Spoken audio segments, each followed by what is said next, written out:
speakers. Which one of you would like to speak? Oh, we've got Diana's going to speak first. Okay, Diana Wall.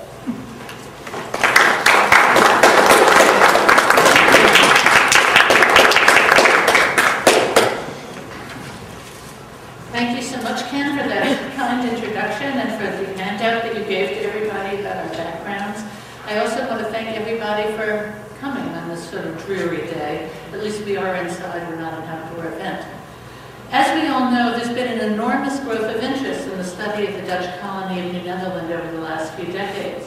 This interest is often attributed, rightly, to Charlie Gehring and the New Netherland Project with its mission of translating the Dutch documents. But it was an archaeological project that fueled the founding of the New Netherland Project in the first place. These were Paul Huey's groundbreaking, I intend the pun, groundbreaking archaeological excavations at Fort Orange in Albany in 1969-70. There, he unearthed tens of thousands of artifacts, the remains of several different houses, as well as various architectural features from Fort Orange. The excavations generated the enormous interest that led to the founding of the New Netherland Project, and the rest is history. Today, we want to go back to these archaeological roots of the modern study of New Netherland and use archaeological approaches in looking at two groups that tend to be forgotten, the Native Americans and the Africans. When Isaac Jogues, the Jesuit priest, came to New Amsterdam in 1643 after his escape from the Iroquois, Director Willem Kieft of the Dutch West India Company told him that, and this is a quote, there were men of 18 different languages in the young city. Now I'm going to do this and we'll see what happens. Included in that count. Any luck or? He's sending for him. Excellent. Okay, thanks a lot, Ken. One of the reasons that we tend to forget them is that it was not they who left the written records that usually provide us with access to their world.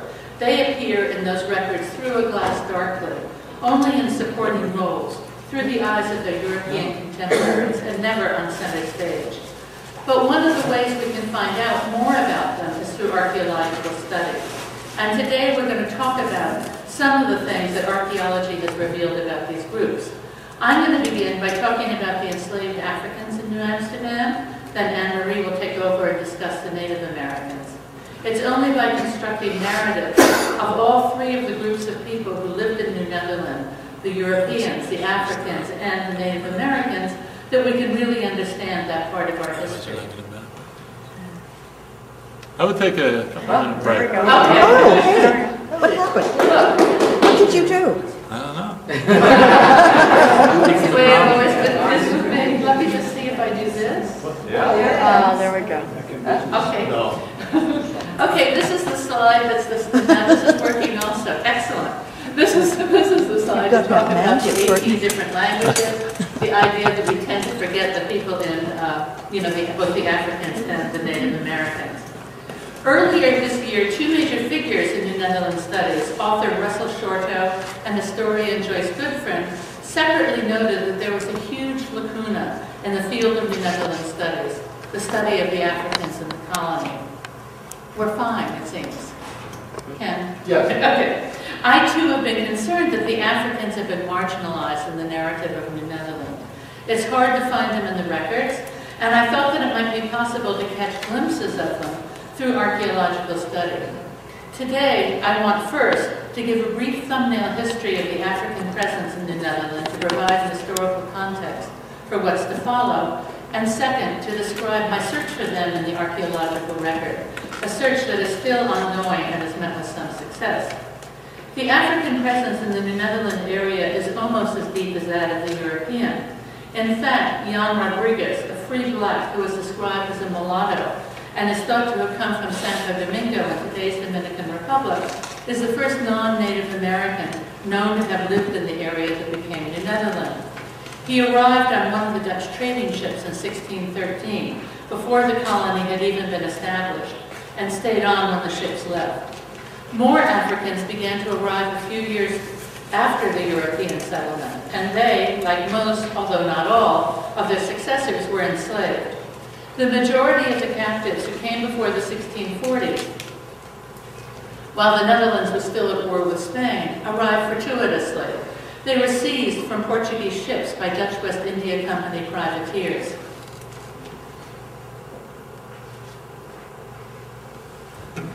This is a map of the Atlantic Basin, as you can see, showing the slave areas in West Central Africa and also on the West African coast. And it even includes New Netherlands. Sorry to put it that way, but often New Netherlands is not included in these maps. In fact, one of the rationales for establishing the Dutch West India Company in the first place had been to create an offensive weapon to use to strike against Spain and Portugal and their interests in the Atlantic Basin. These African captives hailed from the Portuguese colonies in West Central Africa originally, and their roots are reflected in many of their names, such as Maria van Angola and Simon Congo. Many of them were used to European ways, and some may even have been Christians, because the Congo royal family had converted to Catholicism in the 16th century, and many of their subjects followed suit. Later, in the mid-1630s, the company began to be active in the slave trade in its own right, in an effort to supply labor for the sugar plantations in their new colony in Brazil, which they had seized from Portugal. Before the 1640s, they confined their trade to West Central Africa, where they had seized some of the Portuguese colonies from which the slaves had previously come. The Portuguese had been in West Central Africa for well over a century at that time. But with the development of the plantations in the Caribbean, the Dutch expanded their trade to include the West African slave coast in today's Benin and Nigeria, and later further to the west to the Gold Coast. From then on, they acquired captives from both regions to sell in both their own and other European colonies, particularly the Spanish ones. Most of the enslaved ended up in the Caribbean or South America. Only a few ended up in New Netherlands. Throughout the colony's history, most of the enslaved lived in New-Amsterdam. During the early period, they were few in number overall, totaling, for example, around 100 in the whole colony in 1639. But because the Europeans were few in number too, the Africans made up a respectable percentage of the non-native population of New Amsterdam. Although it's difficult to come up with hard figures for the African population, historian Jaap Jacobs has recently estimated that they made up from 10 to 17% of the non-native population in New Amsterdam. During the early years, most of the enslaved belonged to the company and formed its labor force.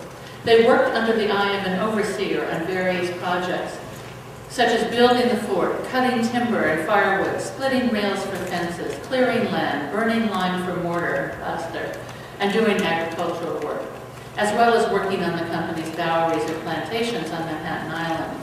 A few were also leased out to private individuals, a practice which presaged the later years when many were privately owned. The position of the Africans during the early period was different from what it would become later. The West India Company and its employees were new to the unfamiliar Indian Company. They were as new to it as the Africans were. And some of the Africans may have been more familiar with colonial life than many of the employees. In addition, in the early years, the Africans were the most stable component of society in New Netherlands. Most of the European population consisted of company employees who left the colony at the end of their term of service, while the Africans stayed on, albeit involuntarily.